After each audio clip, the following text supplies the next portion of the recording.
Esta obra que estáis viendo aquí es de Charles-André Van Loo y se conoce como La súplica de las artes.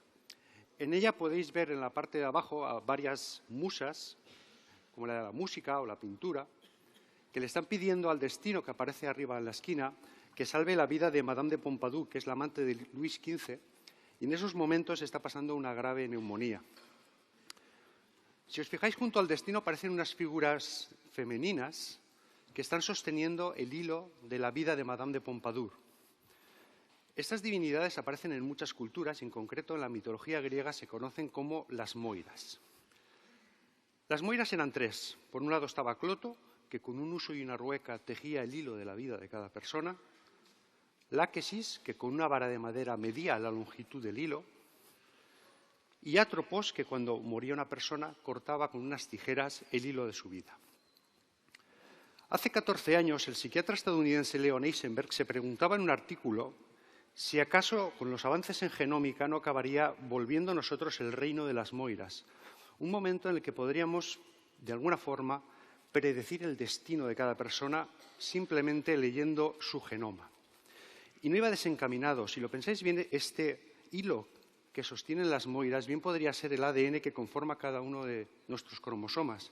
Y si somos capaces de leerlo e interpretarlo correctamente, en cierto modo podemos adivinar con una cierta probabilidad cómo va a ser la salud de esa persona. Obviamente, para que este reino de las Moiras venga a nosotros, necesitamos un fácil acceso al genoma de cada persona, igual que lo tenemos a un análisis de sangre.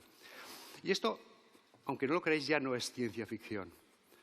Veréis, hace unos meses tan solo se terminó en Reino Unido la secuenciación de 100.000 genomas y se espera llegar a 5 millones de genomas en tan solo 5 años. Y hay proyectos similares en todo el mundo de la misma magnitud o mayor. Algunos estudios estiman que si se sigue esta tendencia, en tan solo 10 años podríamos tener secuenciado la tercera parte el genoma de la tercera parte de la población mundial.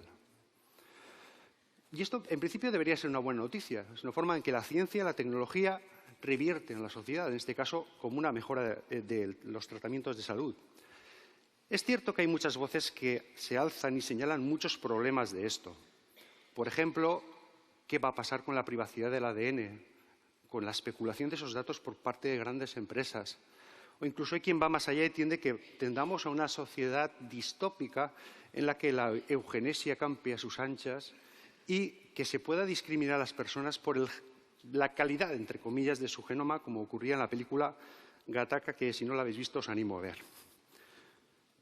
Pero, ¿y a la salud? ¿Cómo nos afectaría a nosotros a la salud? Es un poco la pregunta que me hago yo hoy.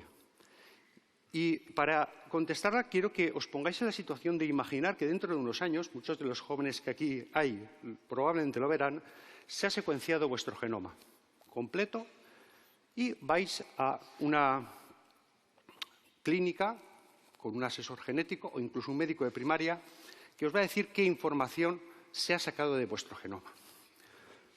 Una primera cosa que hay que comentar es que, salvo excepciones de enfermedades raras que se llaman monogénicas, lo más normal es que la información que nos dé vuestro genoma sea de tipo probabilístico. No vamos a decir esta enfermedad la vas a tener sí o sí, sino que tienes una cierta predisposición a padecer algunas enfermedades, como tumores, algunos concretos, diabetes o enfermedades cardiovasculares.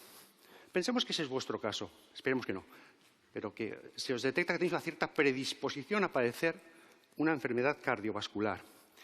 En ese caso, el médico que os da la información es posible que tome una serie de medidas preventivas. Por ejemplo, que os dé un fármaco de forma crónica para evitar que esa enfermedad aparezca. Y que planifique una serie de revisiones periódicas para controlar los síntomas a lo largo de vuestra vida. La pregunta sería, ¿esto va a funcionar? ¿Esto va a ser eficaz? Para contestarla, una forma muy científica de hacerlo sería disponer de cientos de miles de genomas de personas, pronosticar qué va a ocurrir con su salud y observar la salud de esas personas a lo largo de toda su vida y ver si hemos acertado o no. Un estudio de esa magnitud, que yo sepa, no se ha hecho, es enorme, pero os voy a enseñar un estudio más pequeño que tuvo lugar hace un par de años, se publicó hace un par de años en Estados Unidos, para que os hagáis una idea de qué podemos esperar. En este estudio se seleccionaron al azar 50 personas en centros de salud, A estas 50 personas se les secuenció el genoma por completo y se sacó la información que aparecía en el genoma con las investigaciones que había hasta el momento. Y se encontró que había 13 que presentaban variantes genéticas que las predisponían a padecer enfermedades relativamente graves. Efectivamente, de estas 13 había 4 que tenían las enfermedades pronosticadas. Ya estaban tratadas, habían sido diagnosticadas y estaban tratadas. Pero lo que más relevante me parece a mí es que había 9 personas de esas 50 con variantes genéticas graves, pero que estaban perfectamente sanas o no habían desarrollado la enfermedad pronosticada. Quiero que penséis que a estas 9 personas es posible que las hubiéramos tenido durante gran parte de su vida tomando un fármaco con el consiguiente coste para la seguridad social y también posibles efectos secundarios, así como los hubiéramos tenido sometidos a revisiones continuas con la ansiedad que causa a una persona el pensar que en la siguiente revisión le va a aparecer esa enfermedad.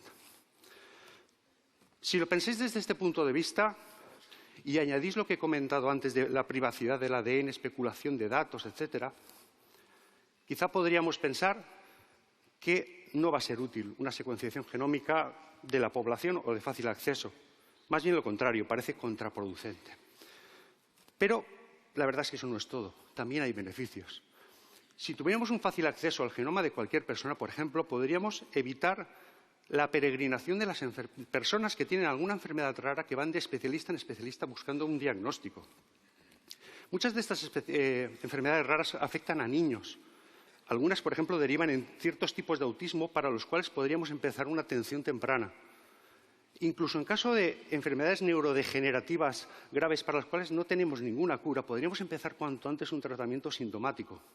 Pero en general, para toda la población, podríamos utilizar la información del genoma para apoyar diagnósticos, pero sobre todo para hacer tratamientos personalizados. Cada vez sabemos más que la eficacia de un fármaco tiene relación con variantes genéticas concretas de las personas que portan ese genoma.